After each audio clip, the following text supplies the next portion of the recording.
Wasak ang isang van matapos mahagip ng tren ng PNR sa Blumentritt, Maynila kagabi. Ang driver ng van hindi raw napansin ang pagdating ng tren. Nasa gitna ng aksyon si Jen Calimon.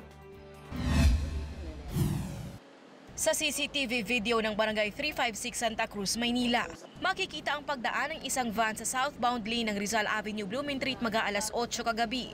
Ilang sandali pa, isang tren ang dumaan at nahagip ang likuran ng van na hindi pa tuluyang nakakatawid sa riles. Wasak ang van at halos matanggal pa ang gulong nito. Ayon sa driver nito na si Arvin Cajes, hindi raw niya napansin na may paparating na tren. Kasi kadadaan lang din ng isang tren. Ang alam ko, wala nang dadaan. Nung paglagpas ng gulong ko sa likod, huminto yung tricycle sa harap ko, hindi na ako makausad. Yun, kasi ano na lang, nagulat na lang ako, biglang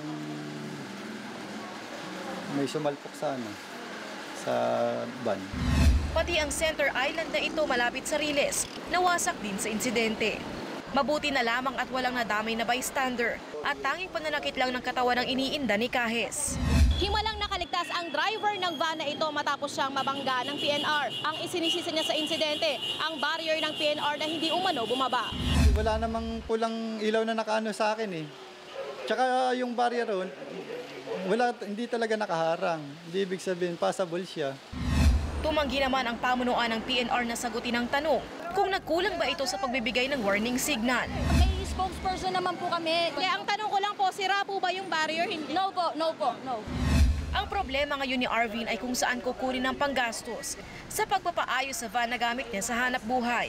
Hindi pa rin niya kasi matukoy kung ano ang sakop ng kanyang insurance dahil second owner lamang siya. Inabisuhan lang daw siyang pumunta sa opisina ng PNR para mapag-usapan ang nangyari. Patuloy pa rin kinukuha ng News 5 ang panig ng PNR.